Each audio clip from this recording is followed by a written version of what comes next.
From Ballin Studios and Wondery, I'm Mr. Ballin, and this is Mr. Ballin's Medical Mysteries, where every week we will explore a new, baffling mystery originating from the one place we all can't escape, our own bodies. So, if you like today's story, tape "Use Other Door" signs on every exterior door in the Follow Buttons workplace.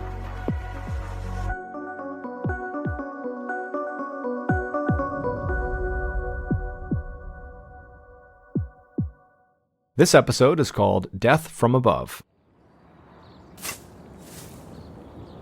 One morning in May of 1994, a woman named Erica Carver was kneeling in her mom's garden in Oakville, Washington, pulling at the stubborn weeds at her feet. The tomato seedlings she'd carefully planted just a week or two ago were already being engulfed by thistle and other weeds.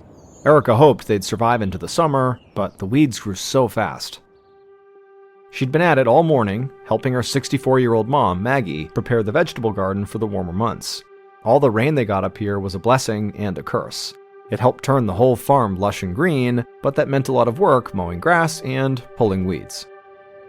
Erica wiped the sweat off her brow and then gave one final tug on a giant thistle still rooted to the ground. Just then, Erica heard a thumping noise, and this noise, which was sort of constant, got louder and louder like it was getting closer. A moment later, Erica looked up to see what was making the thumping noise. Two enormous black helicopters appeared just above the tree line. The cows started shuffling nervously and some began to moo as the helicopters flew over them. The choppers were moving so slowly that Erica thought it almost looked like they were searching for something on the ground. She turned to her mother and asked her if she knew what was going on. But Maggie just shrugged and continued weeding. Without even glancing up at the sky, she told her daughter that helicopters had actually been doing flyovers in the area for months now. Nobody really seemed to know what they were doing, but they seemed harmless. Erica watched the helicopters until they disappeared into the distance. It definitely did not seem like a regular flyover to her.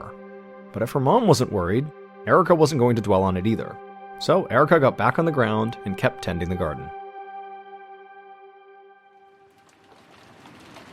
About 4 months later, on the morning of August 7th, 1994, Erica peered out the window of her mother's farmhouse on another rainy day. It had taken some time for Erica to get used to the Washington weather after moving here from the Arizona desert to help her mother now that Maggie was getting a bit older. But Erica had come to like the wet climate. And as she looked out the window, she could see that all the rain she was starting to like had given them an abundance of tomatoes. Erica went out to the kitchen to make herself some coffee before she began her chores for the day.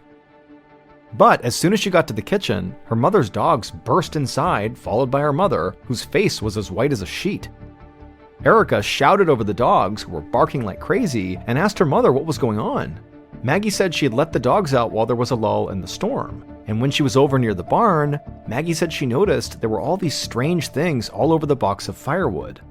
They almost looked like hailstones, but when she touched one, it felt soft and jiggly. Erica was very confused by this and just went outside to see for herself. As she walked to the barn, sure enough, Erica saw dozens of small, transparent, gelatinous blobs covering the ground. And as Erica neared the box of firewood that her mom had referenced, she saw that it was covered in these strange objects. Erica walked over to the garden, and she saw the plants were also drenched in this slimy goop, as though it had rained transparent slime. And so Erica looked up at the sky and then back down at the tomatoes and lettuce and wondered if it was even safe to eat the vegetables now. Erica hurried back inside and found the phone number for the Department of Agriculture. But when she spoke with a representative about this goo, he did not seem too concerned. He said he didn't have an explanation for what the goo was. Sure, it did sound totally weird, but also it was very likely harmless. Toxic substances did not rain from the sky like that. Whatever this goo was, the next rain would very likely wash it off the crops and everything would go back to normal. But Erica wasn't so sure. After she got off the call with this representative, she called her brother, James, who was a paramedic in town. And he told her he had actually seen the goo as well where he was and agreed that something didn't feel right about it.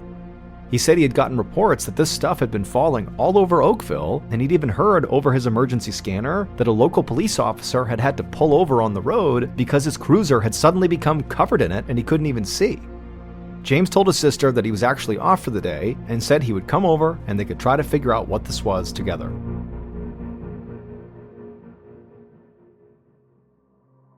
A little later that day, Erica and her mother sat in the living room with James.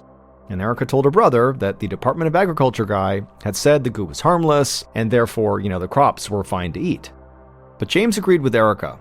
He wasn't sure the crops were actually safe to eat, despite what this guy said, and they couldn't be positive until they knew more about the goo. And so Erica and James decided to go outside to have a closer look, and just in case this stuff was actually dangerous, they told their mom to just stay inside. Once the brother and sister were out in the yard, James reached into his pocket and pulled out 2 sets of latex gloves. Erica had asked him to bring them over as a precaution. Back in Arizona, Erica had worked for the Occupational Safety and Health Administration, or OSHA, and so she knew from experience that unknown substances should be handled with care until they knew for sure that it was not toxic. Erica kneeled down next to some of the goo, James right beside her, and carefully, she scooped up one of the blobs into a glass jar. The transparent, viscous goo wasn't moving on its own, but when she touched it, it jiggled, almost like Jell-O. Over the next few minutes, they scooped up enough of these blobs to fill up the jar, and there were still countless more of these small gelatinous globs all over the yard. Erica put the lid back on the jar and then held the jar up to the sunlight. She could see the blobs were completely transparent, like aloe vera gel. Erica was fascinated.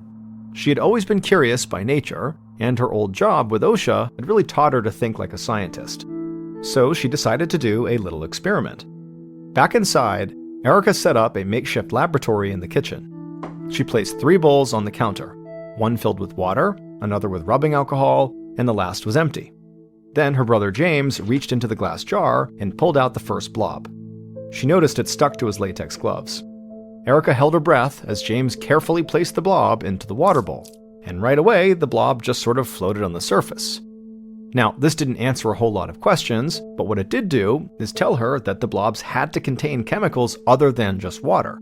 If it was just water, it would have broken apart and dissolved inside of the water, but it didn't. And so Erica reached out and took another blob with her gloved hand and placed it into the alcohol bowl. And again, it did not dissolve. Erica urged James to be gentle as he placed the final blob into the empty bowl, and then she watched as her brother held a lighter to that blob for a few seconds. But the fire did nothing. It didn't burn the blob at all. Erica was intrigued. She was not exactly sure what any of these reactions truly meant. All she knew was that she still had no idea what the substance could be. And when she made eye contact with her brother, she could see from the expression on his face that he also was totally confused. The following day, Erica was at her mother's house when she suddenly heard a loud thud coming from her mother's bedroom. Erica ran into the room to find her mom lying on the floor with her face pale and sweaty. Erica rushed to her mother's side and cradled her mother's head, and Maggie looked back at Erica with these glazed eyes. And after she sort of composed herself, Maggie told Erica that the room had just started spinning and she felt nauseous, and then she said everything had gone black and she collapsed. Erica helped get her mother into bed and then ran to the phone to call 911. After she placed the call and was just sort of pacing around the kitchen, she spotted the jar of goo on the counter. And suddenly a thought popped into her head. Her mom had actually been the only one to touch the strange blobs without gloves on. What if these blobs had something to do with her sudden illness?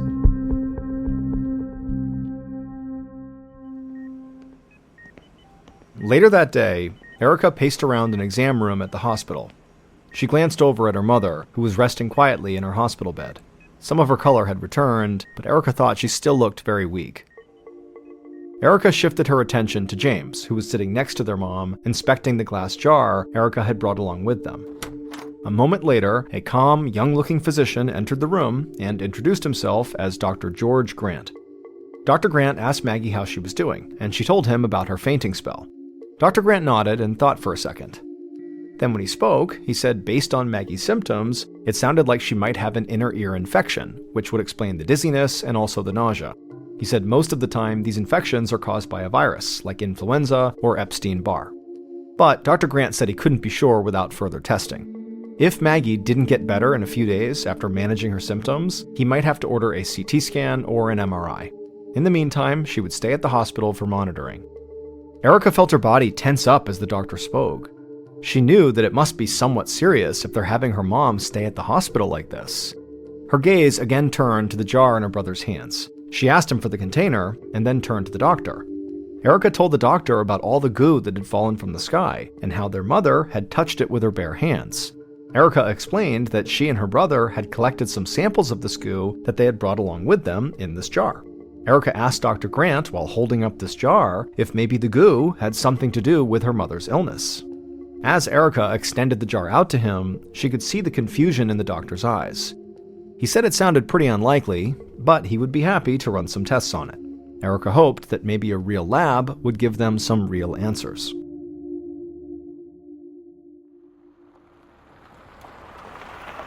That evening, Erica and James pulled up to their mother's farmhouse. Erica slowly stepped out of the car and let out a deep sigh as they walked up to the stairs to the front door. It had been a long and draining day. All Erica could think about now was crawling into bed and falling asleep. Erica reached inside of her purse and pulled out the keys to her mother's house. But when she looked up again, her heart nearly stopped. Her mom's new kitten was sprawled out on the deck. Erica rushed over and kneeled down next to the cat, and she saw it was dead. Erica's mind raced as she looked down at this tiny, motionless creature. She didn't see any bite marks or scratches on it. In fact, the cat looked absolutely fine from the outside. If she didn't know any better, she would have thought it was just sleeping. Then a realization hit Erica. First, her mother had gotten sick, which they thought might have something to do with these blobs that apparently came out of the sky. And now her mother's kitten had died suddenly with no clear marks or injuries on it. Could its death maybe be connected to these blobs as well? Erica turned to James and asked him what he thought, and he kind of shrugged. And then Erica wondered aloud if maybe the cat had tried playing with this goo, or maybe even tried to eat it. Earlier, before they had left the hospital, Dr. Grant had told the siblings that a lab analysis showed that these blobs contained human white blood cells. However, the hospital didn't have the equipment to test for anything beyond that. Now, the white blood cells themselves were not toxic, but the doctor had no idea what else could be in these blobs, so they could definitely be harmful. And so as Erica and her brother just stood on the porch stunned, Erica thought to herself, if the blobs did kill the cat, what were they going to do to her mother?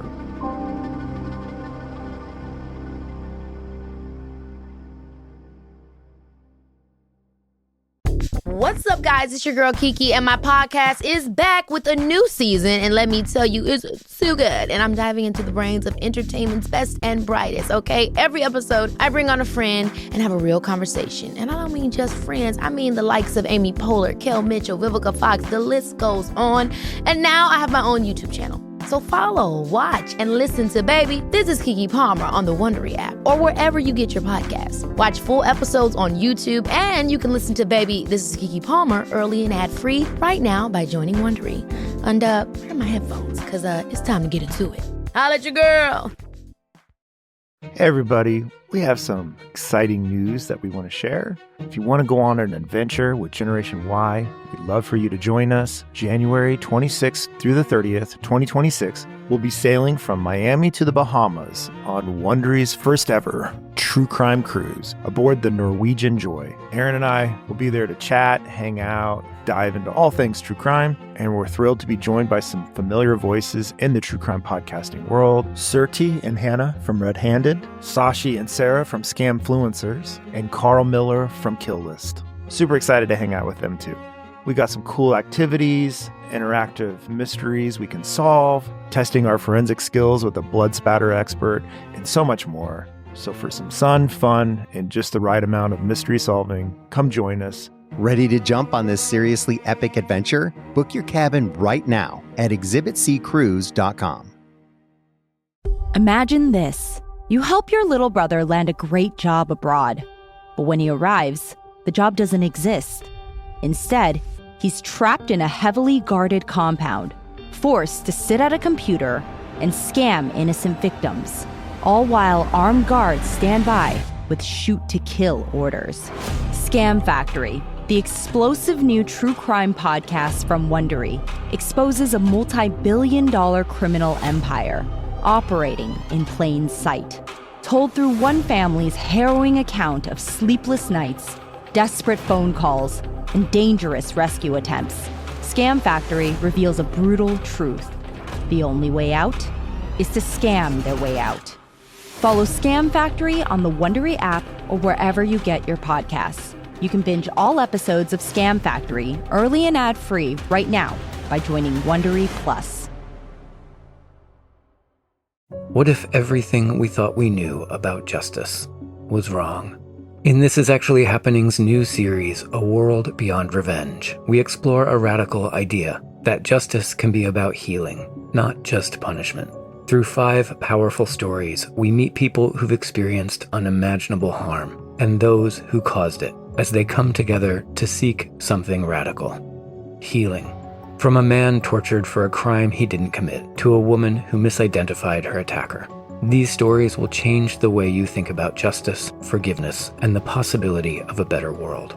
Follow This Is Actually Happening on the Wondery app or wherever you get your podcasts. You can listen to This Is Actually Happening ad-free right now by joining Wondery Plus. 4 days later, Erica helped her mother walk up the front steps of her house. As she climbed, Maggie could only take 1 stair at a time. She was doing a lot better, but she still was not fully recovered.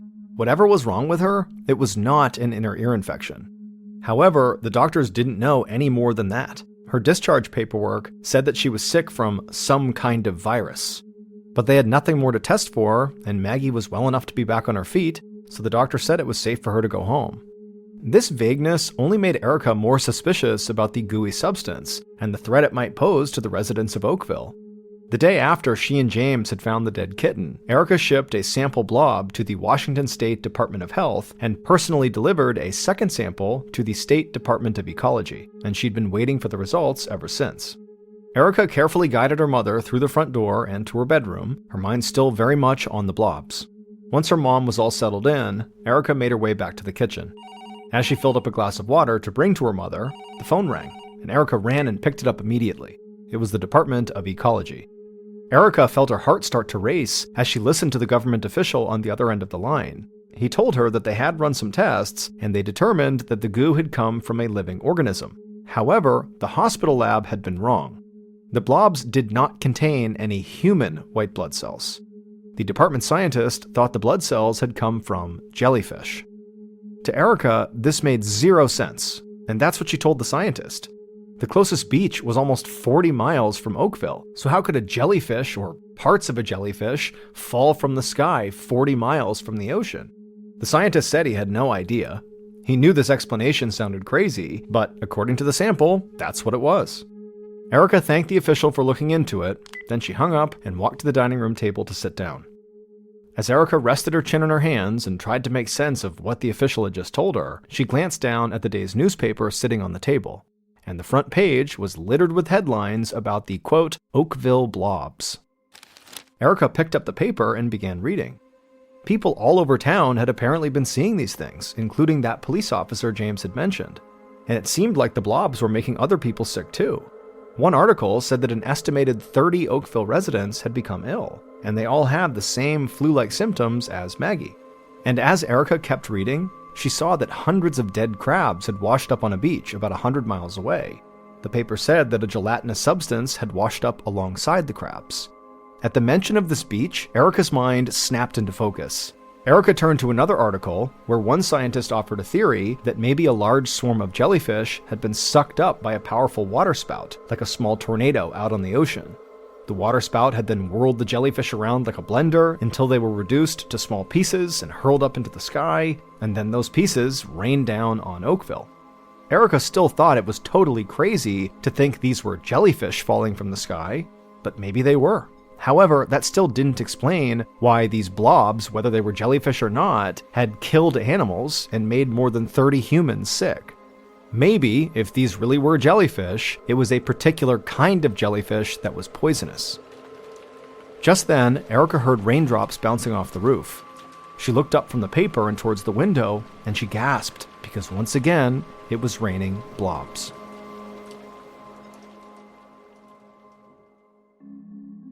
The next day, a microbiologist named Mike McDowell peered down at the gelatinous substance resting on the petri dish. Mike was running tests on the goo samples that had been sent to the Washington Department of Health from an Oakville resident named Erica Carver.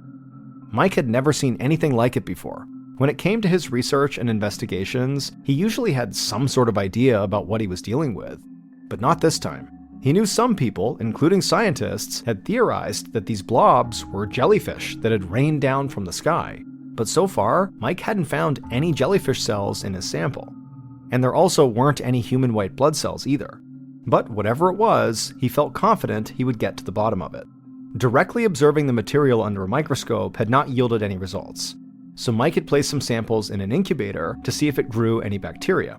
If it did, then maybe he could identify what type of bacteria it was, and that might shed some light on what this goo was. Finally, the sample was ready, so Mike pulled them out of the incubator, and when he did, his pulse quickened, because the sample had grown bacteria. Mike immediately performed some biochemical tests and was able to identify that this particular bacteria normally came from the digestive tract, which meant this goo had to be from some kind of an animal and might even be from a human. Mike grabbed his notepad and pencil and scribbled furiously as he worked through the implications of his discovery. How did gut bacteria end up falling from the sky? Then he had a thought. Mike wondered if these blobs were actually just toilet waste dumped from an airplane. It was possible that when the waste was stored at such high altitudes in the plane, it could turn into a jelly-like material. However, Mike realized there was at least one problem with this theory. He knew that airlines typically used blue dye to stain their toilet waste, and these blobs were completely clear. Mike sighed and walked back over to the microscope and refocused the lens on the gooey blob. As he stared at the sample through the microscope, he started to wonder if this was a man-made compound called a matrix, which is a carrier or delivery system for other chemicals.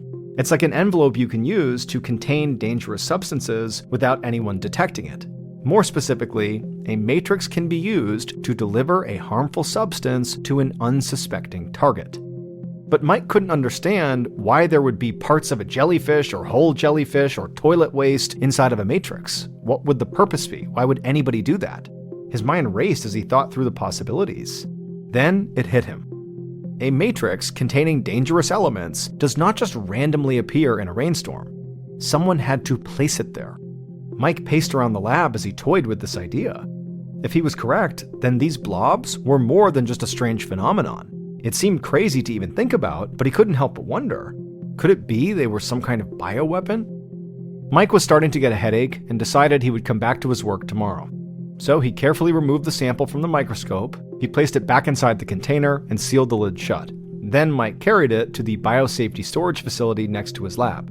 The separate, secure room contained a cabinet where Mike stored important samples and materials. He gingerly placed the container into the cabinet and shut the glass window.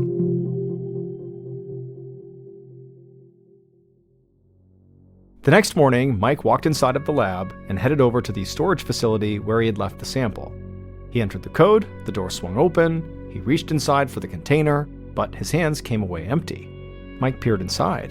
The blob was gone.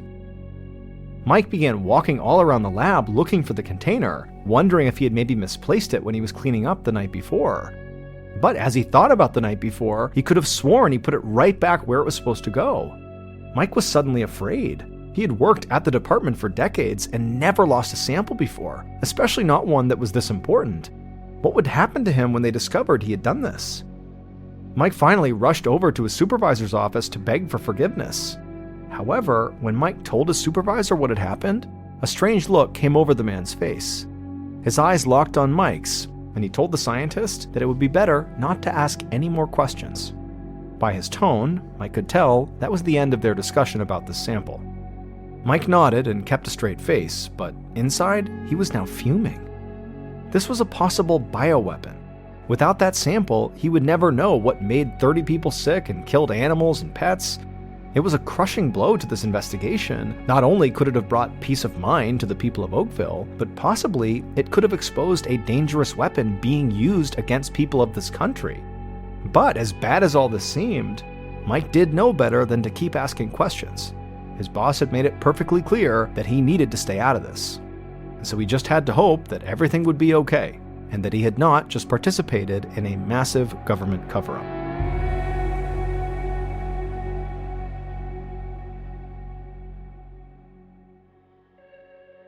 Throughout 1994, a total of 6 storms dropped gelatinous blobs on the city of Oakville, Washington. Dozens of pets and livestock died, but thankfully, Maggie Carver and the other 30 residents who got sick after touching the blobs all recovered. Erica continued to send out samples of the blobs she had collected, hoping somebody would finally learn the truth about what they really were. But no one ever came forward with an official explanation. Theories like pulverized jellyfish or airplane waste have never been confirmed. To this day, Erica believes the full story of the blobs has never been told. Just as the scientist Mike McDowell began to suspect, Erica feels certain that these blobs might be part of some secret government experiment. After learning about McDowell's theory that the blobs could be some kind of bioweapon, Erica thought back to the black unmarked helicopters she saw over her mother's farm that summer. Those kinds of helicopters are frequently associated with secret government projects, and so she wondered if they had something to do with these blobs. It just seemed like too much of a coincidence for them not to. But like all the other theories around these blobs, this one has also never been confirmed. She and her family still don't know why those helicopters were flying slowly over the area around the same time the blobs fell. And so for now, the Oakville blobs remain an enduring mystery.